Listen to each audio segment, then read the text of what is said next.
నమస్కారం. సీఎం టుడేకి స్వాగతం. గురు పూర్ణిమ సందర్భంగా ఆంధ్రప్రదేశ్లోని శ్రీ సత్యసాయి జిల్లా పుట్టపర్తి నియోజకవర్గంలోని కొత్త చెరువులో సీఎం చంద్రబాబు, మంత్రి Nara Lokesh mega parent teacher ప్రోగ్రాంలో పాల్గొన్నారు. ఈ సందర్భంగా సీఎం విద్యార్థులకు పాఠాలు చెప్పారు. అనంతరం విద్యార్థులు వారి తల్లిదండ్రులతో ఏర్పాటు చేసిన సమావేశంలో మంత్రి నారా లోకేష్ మాట్లాడుతూ తాను విద్యార్థిగా ఉన్నప్పుడు జరిగిన పలు విషయాలను పంచుకున్నారు. తాను చదువుకునే రోజుల్లో పేరెంట్ టీచర్ కు చంద్రబాబు డుమ్మా కొట్టేవారని, ఇప్పుడు దేవాంశ్ పేరెంట్ టీచర్ మీటింగ్ కు నేను పోలేకపోతున్నానని, కానీ మీ పేరెంట్ టీచర్ మీటింగ్ కు ఏపీ సీఎం స్వయంగా వచ్చారని చెప్పుకొచ్చారు. అలాగే కూటమి ప్రభుత్వం అధికారంలోకి వచ్చిన తర్వాత రాష్ట్రంలోని ఏ ప్రభుత్వ పాఠశాలలో రాజకీయ పార్టీల రంగులు లేవని, ఇకపై ఉండబోవని మంత్రి నారా లోకేష్ స్పష్టం చేశారు. విద్యార్థులకు కృషి, పట్టుదల ముఖ్యమని, నలుగురు నడిచే దారిలో కాకుండా కొత్త దారిలో నడవడం అలవాటు చేసుకోవాలని అన్నారు.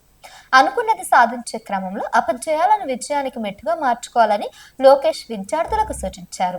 మొదటిసారి ఎమ్మెల్యేగా గెలిచిన తాను కష్టపడి పనిచేయాలనే ఉద్దేశంతో విద్యాశాఖ తీసుకున్నట్లు విద్యార్థులకు తెలిపారు. అలాగే ఆగస్టులోగా మెగా డిఎస్సి పూర్తి చేస్తామని హామీ ఇచ్చారు. నేటి సమాజంలో ఇప్పటికీ మహిళలపై దాడులు జరుగుతున్నాయని, మార్పు అనేది మన ఇంటి నుంచే మొదలు కావాలని, డ్రగ్స్, గంజాయిపై యుద్ధం ప్రకటించామని, త్వరలోని ఏపీని డ్రగ్స్ రహిత రాష్ట్రంగా మారుస్తామని ఈ సందర్భంగా మంత్రి లోకేష్ చెప్పుకొచ్చారు. కూటమి ప్రభుత్వం ఏర్పడిన తర్వాత కూటమి ప్రభుత్వం రకరకాల పథకాలను ఆంధ్రప్రదేశ్ లో తీసుకొస్తుంది. అందులోనూ పేదలకు, విద్యార్థులకు అనుకూలంగా ఉండే పథకాలను తీసుకురావడంలో ముందుందని చెప్పుకోవచ్చు. ఇందులో భాగంగానే ఈ రోజు పేరెంట్ మీటింగ్ నేపథ్యంలో డిప్యూటీ సీఎం గానీ, నారా లోకేష్ గానీ, సీఎం చంద్రబాబు నాయుడు గానీ విద్యార్థులందరినీ కలవడం, వారికి కావాల్సిన విషయాలన్నీ కూడా తెలుసుకొని ఏమేమి అవసరమైతాయో అవన్నీ కూడా ఇవ్వడం అనేది మనం చూస్తూనే ఉన్నాము. అయితే గతంలో వైఎస్ జగన్మోహన్ రెడ్డి ఉన్నటువంటి హయాంలో అమ్మకు ఒడి అన్నట్టు కూడా చాలా పథకాలను తీసుకొచ్చినా గానీ అవి అందరికీ అందలేదని విషయాన్ని గుర్తు చేశారు.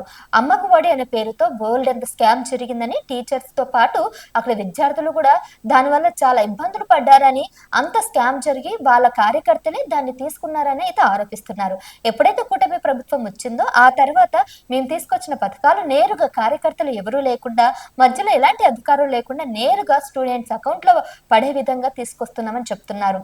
అంతేకాకుండా వందనం, తల్లికి వందనం అనే కార్యక్రమంలో వాళ్ళు అకౌంట్ లో ఎన్ని డబ్బులు వేశారు ఏంటనేవి కూడా డీటెయిల్స్ గా వెబ్సైట్ లో పొందుపరచమని కూడా చెప్తున్నారు. పేరెంట్ టీచర్స్ మీటింగ్ వాళ్ళని ఉద్దేశించి పిల్లల్ని ఏ విధంగా చదవాలి, ఏఐ నేర్చుకోవడం వల్ల, లేకపోతే అప్డేటెడ్ ఎడ్యుకేషన్ నేర్చుకోవడం వల్ల, లేదంటే ప్రాక్టికల్ గా అన్ని నేర్చుకోవడం వల్ల వాళ్ళు ఎలాంటి ఉన్నత స్థాయికి వెళ్తారో వివరంగా ప్రాక్టికల్ గా చూపించారు. పేరెంట్స్ కూడా చాలా సజెషన్స్ ఇచ్చారు. ఎక్కువ గంజాయికి అలవాటు పడుతున్నారు, ఫోన్లకి అడిక్ట్ అవుతున్నారు, బయట ఫ్రెండ్స్ తో తిరిగి సినిమాలు, షికార్లు ఎక్కువ తిరుగుతున్నారు, చదువుకు దూరం అవుతున్నారు అంటే దానికి కారణం మీ పేరెంట్సే. సో పేరెంట్స్ దగ్గర ఉండి వాళ్ళ యొక్క ఆలన పాలన చూడడమే కాకుండా వాళ్ళు ఎలా చదువుకుంటున్నారు, ఏమేం చేస్తున్నారు, రోజువారీలో ఏంటి చూసే బాధ్యత కూడా పేరెంట్స్ ఉందని పేరెంట్స్ అయితే హెచ్చరిస్తున్నారు. ఇక కేవలం పేరెంట్స్ ఒక్కరే కాకుండా టీచర్స్ కూడా చాలా ప్రాముఖ్యమైనటువంటి అక్కడ పాత్ర ఉందని చెప్పాలి. ఎందుకంటే వాళ్ళు చదువుకున్నంత సేపు వాళ్ళని కేవలం చదవండి చదవండి అని కాకుండా వాళ్ళకి ఎందులో ఇంట్రెస్ట్ ఉందో తెలుసుకొని ఆ విధంగా వాళ్ళకి చదువు చెప్పడం కూడా అక్కడ ఉన్నటువంటి టీచర్ల బాధ్యత అని అన్నారు. కేవలం చదువు ఒకటే కాదు, వాళ్ళకి ఎక్స్ట్రా కరికులర్ యాక్టివిటీస్ కూడా నేర్పించాలన్నారు. పైపెచ్చు కేవలం చదువు మీద కాకుండా స్పోర్ట్స్ కానీ, లేదంటే ఇంకా వాళ్ళకి ఎందులో స్కిల్స్ ఎక్కువగా ఉన్నాయి ఆ స్కిల్ ని గుర్తించడం కూడా టీచర్ బాధ్యత అన్నారు. అయితే ఎక్కువసేపు విద్యార్థులు ఇంట్లో కన్నా స్కూల్లోనే గడపడం మనం చూస్తున్నాము. ఉన్న 8 గంటలలో కూడా ఎక్కువ స్కూల్లోనే ఉంటారు, మిగిలిన 8 గంటలు పడుకోవడం ఉంటుంది. మా అంటే పేరెంట్స్ ఒక 4 గంటలు మాత్రమే గడుపుతారు కాబట్టి 8 గంటల సమయాన్ని విద్యార్థులంతా స్కూల్లో గడుపుతారు కాబట్టి స్కూల్లో వాళ్ళకి మంచి భవిష్యత్తుని ఇవ్వాలని వారికైతే సూచించారు.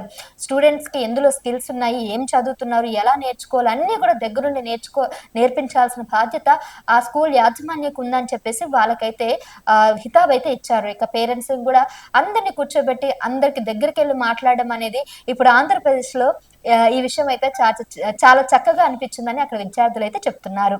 ఇంతకీ ఇలా జరగడాన్ని మీకెలా అనిపిస్తుంది? మీ స్కూల్లో పేరెంట్ టీచర్ అలాగే ఆ స్టూడెంట్ మీటింగ్ జరిగినప్పుడు ఎవరెవరు వచ్చారు?